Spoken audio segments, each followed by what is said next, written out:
Hello friends, இப்போ வந்து உப்புமா பண்ணிவிட்டு அதில் ஒரு அடை பண்ணுறது எப்படின்னு நம்ம பார்க்கலாம். அரிசி உப்புமா பண்ணுவோம்ல, அதை முதல்ல செய்துட்டு அதையே அடையாக தட்டுறது பழங்காலத்தில் தான் செய்வாங்க.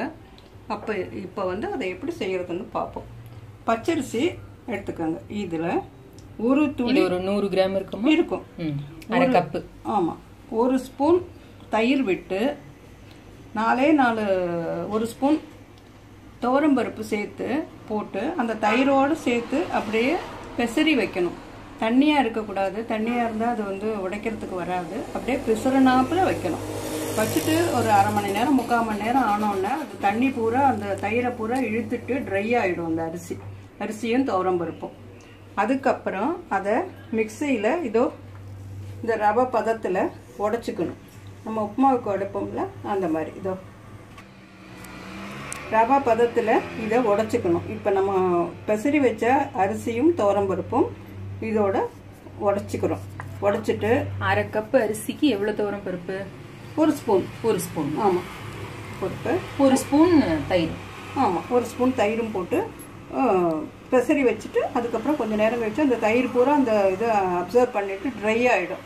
அதுக்கப்புறம் அதை இப்படி பொடிச்சோம்னா மாவு வந்து இந்த மாதிரி ட்ரையாக வரும். இதில் பொரிச்ச பெருங்காயம் இருந்ததுன்னா வீட்டில் அது பொடிக்கும் போது அந்த பொரிச்ச பெருங்காயத்தையும் இதோட சேர்த்து போட்டு பொடிச்சிடலாம். அப்படி இல்லாட்டி போனால் நம்ம உப்புமா தாளிக்கும் போது தாளிச்சுக்கலாம். இப்போ தாளிப்போமா? ஓகே. இப்போ இதுக்கு தண்ணி, அரிசி உப்புமா பண்ணும்போது நம்ம வந்து 1 பங்குக்கு 2 பங்கு தண்ணி விடுவோம் உப்புமாவுக்கு. இது வந்து அடையா தட்டுறதுனால 3 பங்கு தண்ணி விடணும் இதுக்கு. இந்த கப்பில் 1 கப்பு இது மாவு இருக்கு. இப்போ இதால் 3 கப்பு தண்ணி நம்ம இதை விட போகிறோம். ஓகே. கடுகு,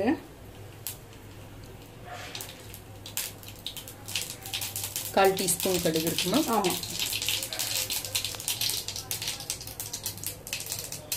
அது பொரிஞ்சு வந்து கொஞ்சம் ஜீரகம், அது பொரியும் போதே உளுத்தம்பருப்பு,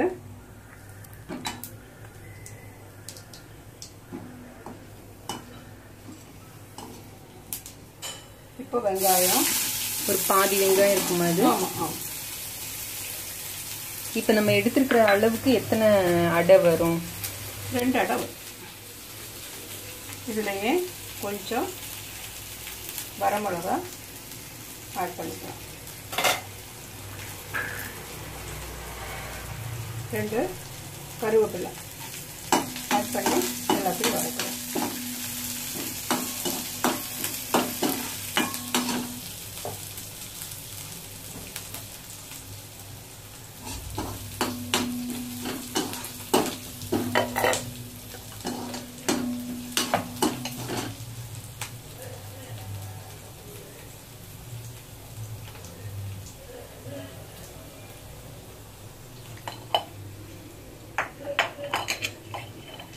மூணு கப்பு தண்ணி வச்சிருந்தோம்ல, அந்த தண்ணியை இதில் ஊற்ற போகிறேன்.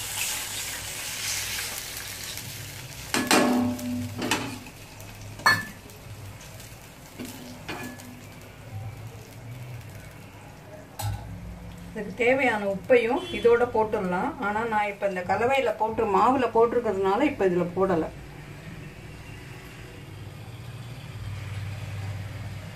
கொதிக்கிற நேரம் ஒரு துளி அதில் மஞ்சத்தூள்,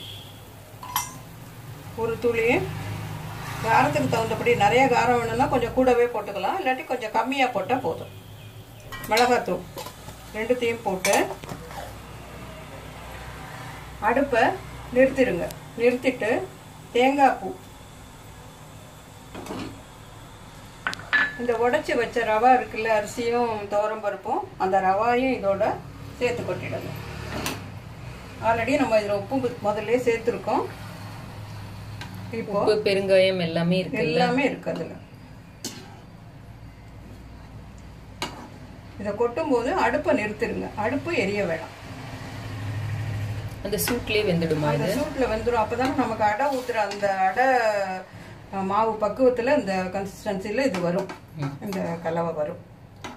அடுப்பு எரிஞ்சதுன்னா அப்படியே திக்காக போய்டும் அது. இப்போ அடை ஊற்றுற அளவுக்கு இந்த மாவு வந்திருக்கு பாருங்கள். அவ்வளோதான். இதை அடையாக ஊற்றிக்க வேண்டியதான்.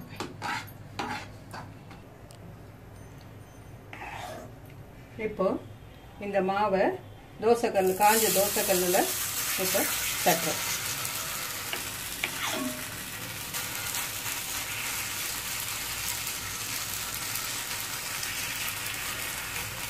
இதெல்லாம் அந்த காலத்துல அந்த டிஃபன் ஐட்டம்ஸ்ல உப்புமாவும் பண்ணுவாங்க. இதையே கொஞ்சம் கூட தண்ணி வச்சு இந்த மாதிரி அடையாவும் பண்ணுவாங்க. இது நல்லா டேஸ்ட்டாக நல்லா கிறிஸ்பியாக நல்லா இருக்கும், ஜம்முன்னு இருக்கும்.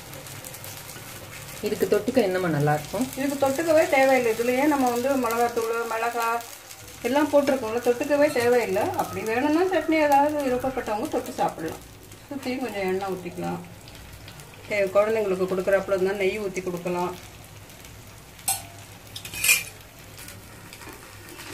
கொஞ்சம் போட்டு இப்போ இதை திருப்பி போடுவோம்.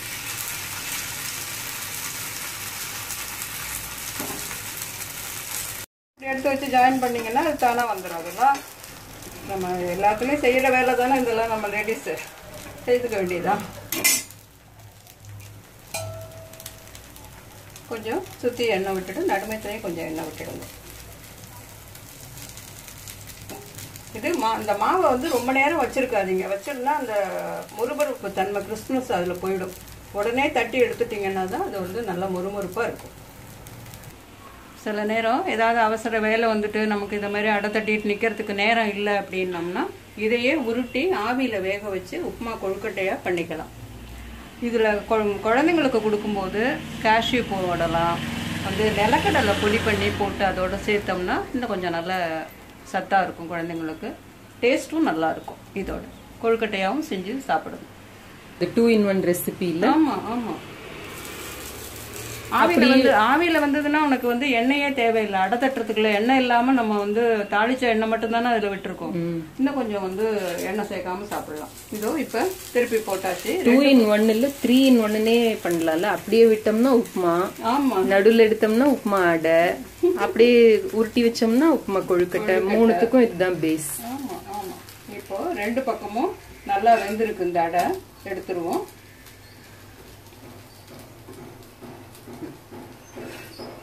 நல்லா திருப்ப வருது பாரு. இப்போ ரெண்டு பக்கமுமே திருப்ப வருது. சப்போஸ் உங்களுக்கு வந்து மாவு கெட்டியாக இருக்கிற மாதிரி கொஞ்சம் நேரம் ஆணுச்சுன்னா கொஞ்சம் கெட்டியாகிடும். கொஞ்சோண்டு வெந்நீர் ஊற்றி அதோட ஆட் பண்ணிடுங்கன்னா அந்த கன்சிஸ்டன்சி கரெக்டாக வந்துடும்.